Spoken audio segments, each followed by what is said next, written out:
2 times ಮುದ್ದೆ ತಿನ್ಬೋದು, ಅದರಲ್ಲಿ ಕ್ಯಾಲ್ಶಿಯಂ ಎಲ್ಲ ಇದೆ, ಐರನ್ ಇದೆ ಅಂತ. ಬಟ್ ಅದನ್ನು ನಾವು ಯೂಸ್ ಮಾಡ್ಬೋದಾ ಮುದ್ದೆ ಅಂತ ಅದೇ 2 ಹೊತ್ತು ರಾಗಿ ಮುದ್ದೆ ಯೂಸ್ ಮಾಡೋದ್ರಿಂದ ಕ್ಯಾಲ್ಶಿಯಮ್ಮು ಐರನ್ನು ಹೆಚ್ಚಿಗೆ ಇದೆ, ಅದರಿಂದ ಯೂಸ್ ಮಾಡ್ಬೋದಾ ಅಂತ ಪ್ರಶ್ನೆ. ಸೊ ಮಾಡ್ಬೋದು, ಬಟ್ ಹಲ್ಲು ಗಟ್ಟಿ ಇರೋರು, ಸೊ ಗ್ಯಾಸ್ಟ್ರಿಕ್ ಇಶ್ಯೂಸು ಹೆಚ್ಚಿಗೆ ಇಲ್ಲದೆ ಇರೋವಂಥವ್ರು, ಸೊ ಮುದ್ದೆಗಿಂತ ರೊಟ್ಟಿ ಒಳ್ಳೆಯದು.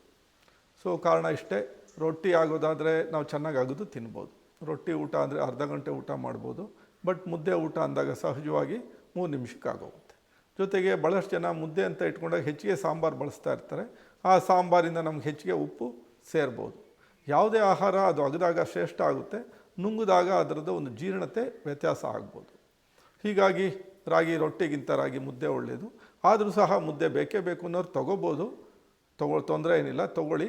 ಬಟ್ ಆ ಮುದ್ದೆ ಜೊತೆಗೆ ನಾವು ಮುದ್ದೆ ಎಷ್ಟು ಬಳಸ್ತೀವಿ ಅಷ್ಟು ತರಕಾರಿ ಸಲಾಡ್ ಇದ್ದರೆ ಒಳ್ಳೆಯದು. ಹಸಿ ತರಕಾರಿ, ಸೌತೆಕಾಯಿ, ಕ್ಯಾರೆಟು, ಈರುಳ್ಳಿ. ಹಸಿ ತರಕಾರಿ ತಿಂದಾಗ ನಿಮ್ಗೇನಾದ್ರು ಕಷ್ಟ ಅನಿಸಿದ್ರೆ, ಅದರಿಂದ ನಿಮ್ಗೇನಾದ್ರು ಜೀರ್ಣತೆ ಏರ್ಪೇರಾಗ್ತಾ ಇದೆ, ಗ್ಯಾಸ್ಟ್ರಿಕ್ ಇಶ್ಯೂಸ್ ಬರ್ತಾ ಇದೆ, ತಲೆನೋವು ಬರ್ತಾ ಇದೆ ಅಂದರೆ ಹಸಿ ತರಕಾರಿ ಬಳಸೋ ಅವಶ್ಯಕತೆ ಏನಿಲ್ಲ. ನೀವು ಬೇಯಿಸಿರೋ ಪಲ್ಯಗಳು ಬಳಸ್ಬೋದು. ಹೀಗಾಗಿ ಬೇಯಿಸಿರೋ ಪಲ್ಯಗಳ ಜೊತೆ ನೀವು ಸ್ವಲ್ಪ ಮುದ್ದೆ ಸಾರು ತೊಗೊಳ್ಳಿ, ಸಾಧ್ಯವಾದಷ್ಟು ರೊಟ್ಟಿನೂ ತೊಗೊಳ್ಳಿ. ಆಮೇಲೆ ಅದರಲ್ಲಿರೋ ಕ್ಯಾಲ್ಶಿಯಂ ಮತ್ತು ಅದರಲ್ಲಿರೋ ಕಬ್ಬಿಣಾಂಶದ ಕುರಿತಾಗಿ. ಸೊ ರಾಗಿ ಅತಿ ಹೆಚ್ಚು ಕ್ಯಾಲ್ಶಿಯಂ ಇರೋ ಧಾನ್ಯ. ಏನು ಅಕ್ಕಿ, ಗೋಧಿ, ರಾಗಿ, ಜೋಳ ಅಥವಾ ಸಜ್ಜೆ, ನವಣೆ, ಸಾವೆ, ಆರ್ಕ, ಊದಲು, ಬರುಗು, ಈ ಎಲ್ಲ ಧಾನ್ಯಗಳಿದೆಯಲ್ಲ, ಈ ಎಲ್ಲ ಧಾನ್ಯಗಳ ಪೈಕಿ ಅತಿ ಹೆಚ್ಚು ಕ್ಯಾಲ್ಶಿಯಂ ಇರೋ ಧಾನ್ಯ ರಾಗಿ. 100 ಗ್ರಾಮ್ ರಾಗಿನಲ್ಲಿ 364 ಮಿಲಿಗ್ರಾಮ್ ಅಷ್ಟು ಕ್ಯಾಲ್ಶಿಯಂ ಇದೆ. ಬಟ್ ಈ ಕ್ಯಾಲ್ಶಿಯಂ ನಮ್ಮ ಜೀರ್ಣ ಆಗಬೇಕು ಅಂತಂದ್ರೆ, ರಾಗಿನಲ್ಲೇನೋ ಇದೆ ಕ್ಯಾಲ್ಶಿಯಮ್ಮು, ಒಳ್ಳೆ ಕ್ಯಾಲ್ಶಿಯಂ ಪ್ರಮಾಣ ಇದೆ.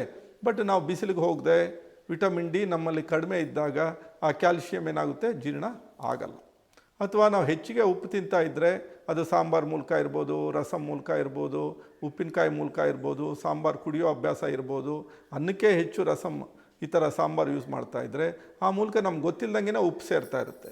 ಹೀಗಾಗಿ ಬೇಕಾಗಿರೋ ಉಪ್ಪು 5 ಗ್ರಾಮ್ ಮನುಷ್ಯನಿಗೆ ಅಥವಾ 6 ಗ್ರಾಮ್ 7 ಗ್ರಾಮ್ ತಿಂದರೂ ಏನೂ ತೊಂದರೆ ಏನಿಲ್ಲ. ಬಟ್ ಈ ಸಾಂಬಾರು ಹೆಚ್ಚಿಗೆ ತೊಗೊಂಡು ರಾಗಿ ಯೂಸ್ ಮಾಡಿದಾಗ, ರಾಗಿ ಮುದ್ದೆ ಯೂಸ್ ಮಾಡಿದಾಗ, ಸೊ ರಾಗಿ ಮುದ್ದೆಯಲ್ಲಿರೋ ಕ್ಯಾಲ್ಶಿಯಂ ಜೀರ್ಣ ಆಗ್ಬೋದು, ಬಟ್ ಮೂಳೆಗಳಲ್ಲಿರೋ ಕ್ಯಾಲ್ಶಿಯಂ ಹೆಚ್ಚಿಗೆ ಹೊರಟೋಗುತ್ತೆ.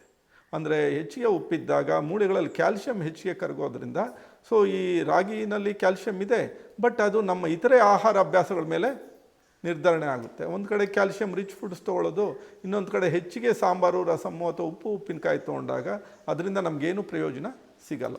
ಒಟ್ಟಾರೆ ನಮ್ಮ ಬದುಕಿನ ಶೈಲಿಯನ್ನು ಸ್ವಲ್ಪ ವ್ಯತ್ಯಾಸರಿ ಮಾಡ್ಕೋಬೇಕು. ಅದರಲ್ಲಿ ಕಬ್ಬಿಣಾಂಶನೂ ಚೆನ್ನಾಗಿದೆ. ಯಾವುದರಲ್ಲಿ? ರಾಗಿನಲ್ಲಿ ಕಬ್ಬಿಣಾಂಶನೂ ಚೆನ್ನಾಗಿದೆ. ಬಟ್ ಕಬ್ಬಿಣಾಂಶ ಚೆನ್ನಾಗಿದೆ, ಕ್ಯಾಲ್ಶಿಯಂ ಚೆನ್ನಾಗಿದೆ, ಬಟ್ ದಿನಕ್ಕೆ 4-6 ಸರಿ ಕಾಫಿ ಕುಡಿದ್ರೆ ಆ ಕಬ್ಬಿಣಾಂಶನೂ ಜೀರ್ಣ ಆಗಲ್ಲ, ಕ್ಯಾಲ್ಶಿಯಮ್ಮು ಸಹ ನಮಗೆ ಜೀರ್ಣ ಆಗಲ್ಲ.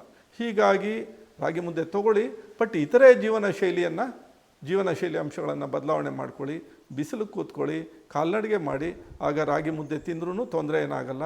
ಒಟ್ಟಾರೆ ಇಷ್ಟೇ, ನಾವು ಯಾವುದೇ ಆಹಾರ ತೊಗೊಳ್ಳಿ, ಮುದ್ದೆ ಇರ್ಬೋದು, ರೊಟ್ಟಿ ಇರ್ಬೋದು, ಊಟ ಆದಮೇಲೆ ಒಂದು 10-15 ನಿಮಿಷಗಳ ಕಾಲ ನಾವು ಕಾಲ್ನಡಿಗೆ ಮಾಡಬೇಕು. ಕಾಲ್ನಡಿಗೆ ಮಾಡಲಿಲ್ಲ ಅಂದರೆ ಸಹಜವಾಗಿ ಜೀರ್ಣತೆ ಕಡಿಮೆ ಆಗುತ್ತೆ, ಅದು ಏರ್ಪೇರಾಗುತ್ತೆ. ಒಟ್ಟಾರೆ ನಾವು ತಿಂದಿರೋ ಆಹಾರದಲ್ಲಿರೋ ಪೌಷ್ಟಿಕಾಂಶಗಳು ನಮ್ಮ ಜೀರ್ಣತೆ ನಾವು ಮಾಡೋ ಕಾಲ್ನಡಿಗೆ ಮೇಲೂ ಡಿಪೆಂಡ್ ಆಗುತ್ತೆ, ನಾವು ತಗೊಳ್ಳೋ ಬಿಸಿಲಿನ ಮೇಲೂ ಡಿಪೆಂಡ್ ಆಗುತ್ತೆ, ನಾವು ಎಷ್ಟು ಆಹಾರವನ್ನು ಅಗಿದು ಸೇವಿಸ್ತೀವಿ ಅನ್ನೋದ್ರ ಮೇಲೂ ಡಿಪೆಂಡ್ ಆಗುತ್ತೆ. ಒಟ್ಟಾರೆ ಹೇಳೋದಾದರೆ, ರಾಗಿಯನ್ನು ಉಂಬುವನು ನಿರೋಗಿಯಾಗುವನು, ರಾಗಿಯು ಭೋಗಿಗಳಿಗಲ್ಲ ಬಡವರಿಗಾಗಿ ಬೆಳೆದಿರುವುದು ಸರ್ವಜ್ಞ. 400 ವರ್ಷಗಳಿಂದನೇ ಸರ್ವಜ್ಞ ಹೇಳ್ತಾರೆ ರಾಗಿ ಬಗ್ಗೆ. ರಾಗಿ ಉಪಯೋಗ ಮಾಡೋಣ, ಸೊ ರಾಗಿ ತಿಂದು ಗಟ್ಟಿ ಆಗೋಣ. ನಮಸ್ಕಾರ.